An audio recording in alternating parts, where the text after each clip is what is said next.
Bella Rega, today I'm gonna start a new project. It's going to be a small fish knife commissioned by a friend of mine. It's going to be made out of Magnacut because it's going to be used on a boat, so there's going to be a lot of salty water involved. So all stock removal, no forging involved. So let's go. So this is the pattern.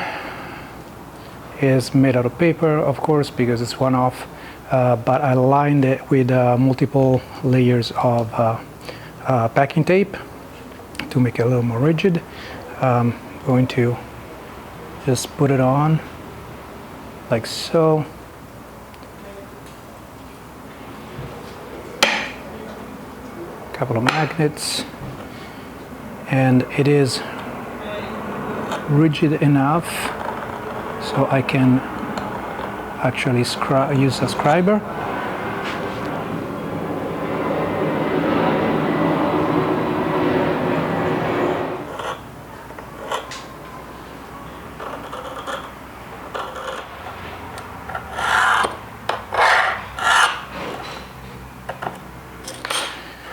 Alright, I like scribing more than using a marker because I can see the line as I cut and grind with no problem, especially on the mill scale.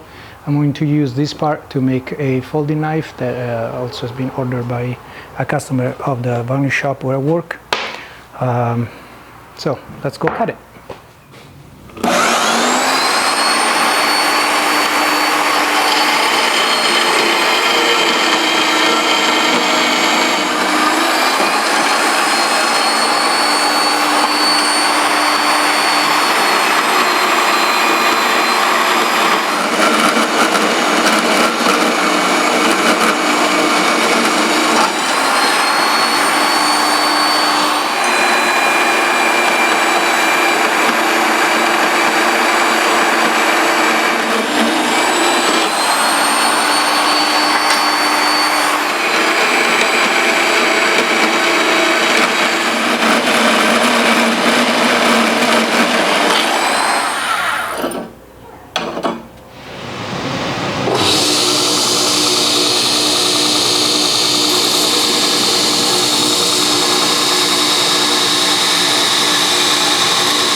Bella Rega.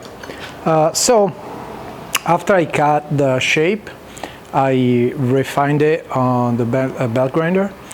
I filed the choil to make it nice and precise, and rounded it over so there is no sharp corners in case you need to go nice and close. Also, with files, I refined the junction between the ricasso and the tang, so it's nice and perfectly aligned, and it's rounded because you want to avoid stress risers here. And then he treated it. This is just out of the quench. So it's ready for tempering and then grinding. Let's do that. So I am now on 185. Well, I'm talking about Celsius, not Fahrenheit, because I am Italian. I'm gonna start putting it in with the oven open. As soon as the temperature reaches 175, I turn on the cycle, close the oven, and start for 2 hours. Yeah!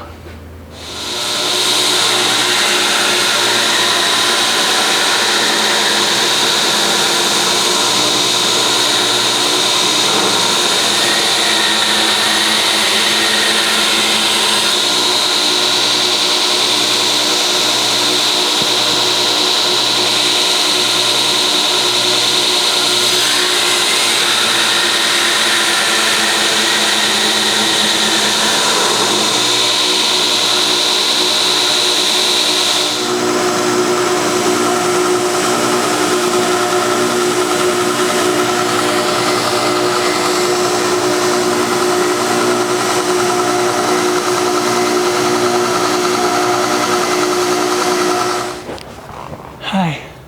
So you've just seen me grinding the bevels and putting a slight convex to the edge to make it a little tougher.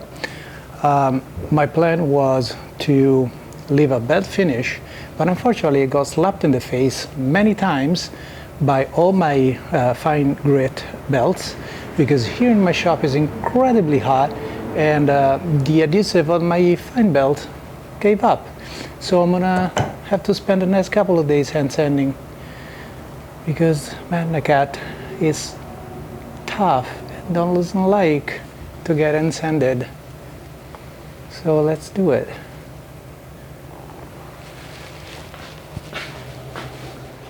Here I go and sanding on my own.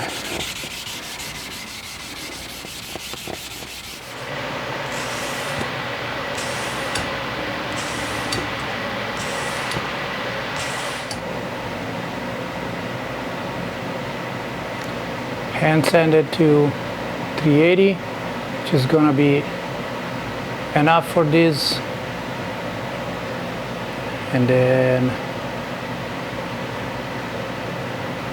now I have to do the other side. Haha. Let's do that.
So I'm going to use my high gauge and 123 block to make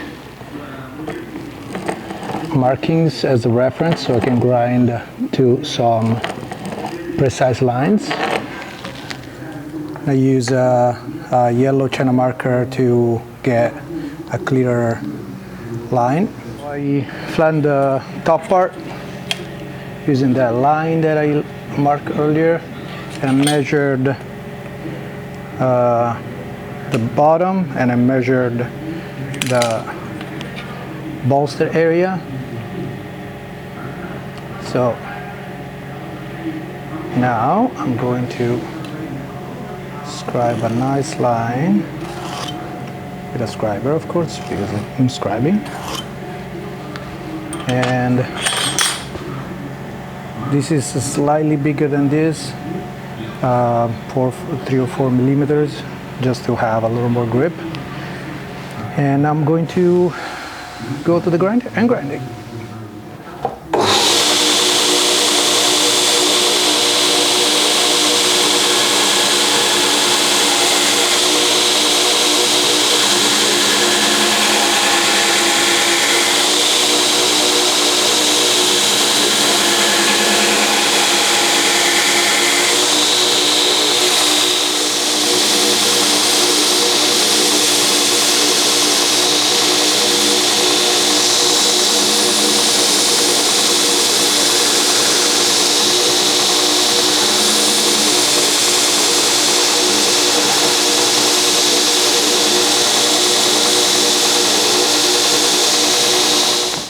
Alright, I marked some lines to take care of the faceting, and I'm gonna grind it with a 120 so it's nice and gentle, and then I'm gonna finish it by hand.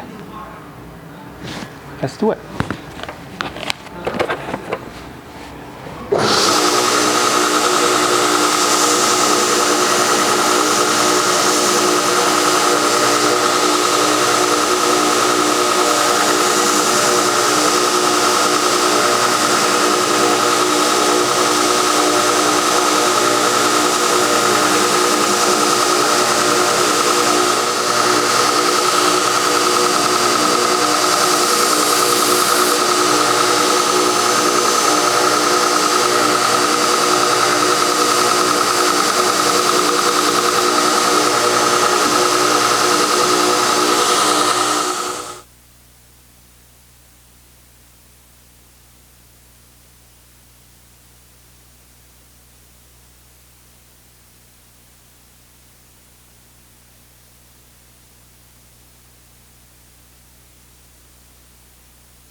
Mark some lines to make a very nice and consistent chamfer.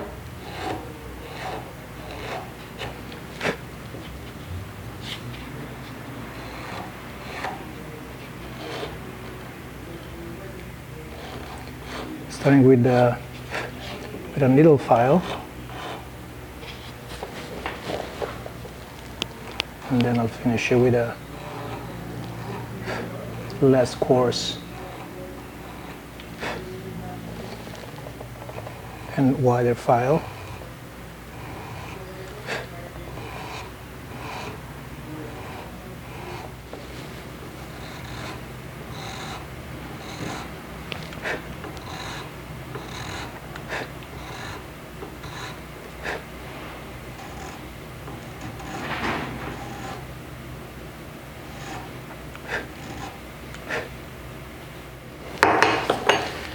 Alright, now I just have to sand it.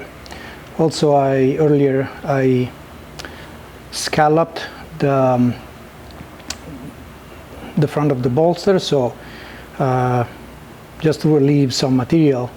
It doesn't really matter the shape, it doesn't need to be concave necessarily, it can be flat. I like the concave because it gives a nice line, but it's comfortable because if you want to grab it for a pinch grip, this is going to be used on a boat to clean fish after being caught.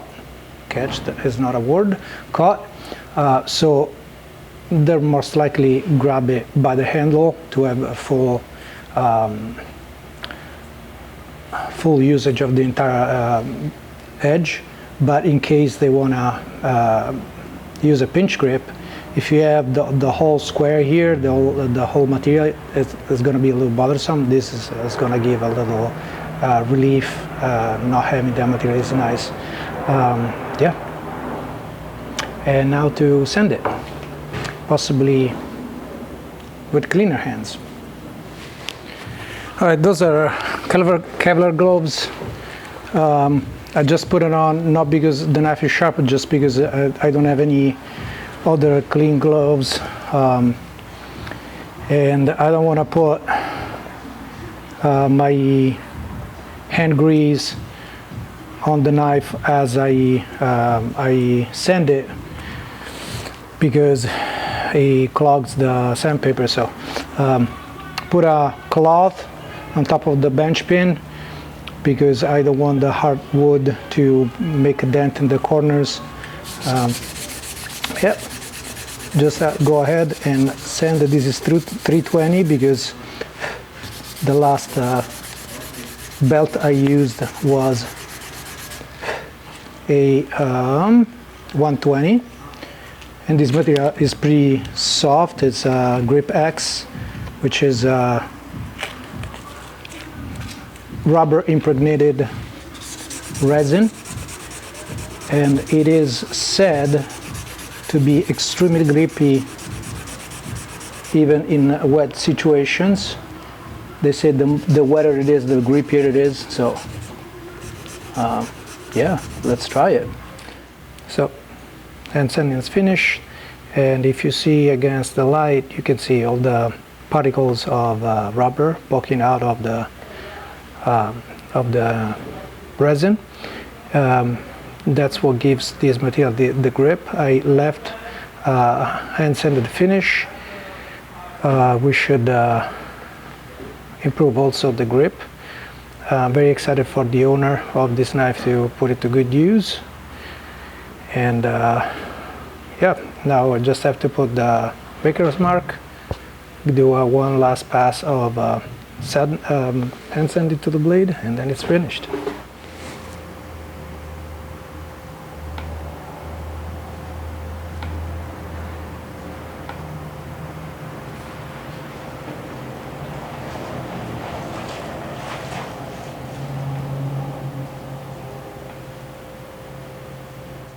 Now I'm checking with my fingernail if the depth is enough. Would like to go a little deeper.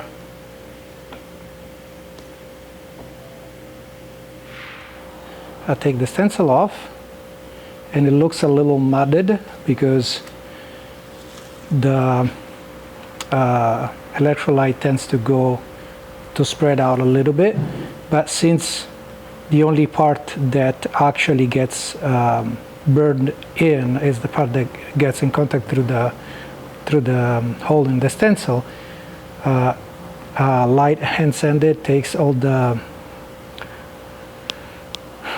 mudded areas off, and you're left with a nice and crisp stencil touch mark. So I'm going to do that now, but first I have to neutralize both the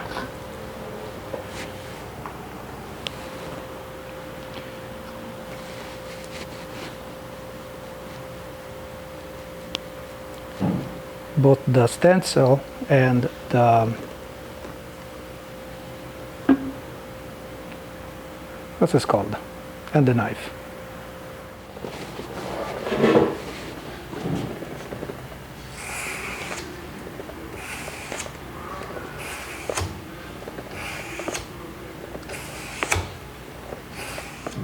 See, it's nice and sharp now that I hand sanded it. All right, here's the knife, finished. Nice little touch mark. This grip axe is freaking beautiful. I love it. And I made the scabbard out of Paduk off camera. If you want to see how I make a saya, you can click here. And that's it. This violin peg is tapered, so when you put it in, it doesn't come out. And this is the knife. And I just have to put some oil in this cupboard and then it's done.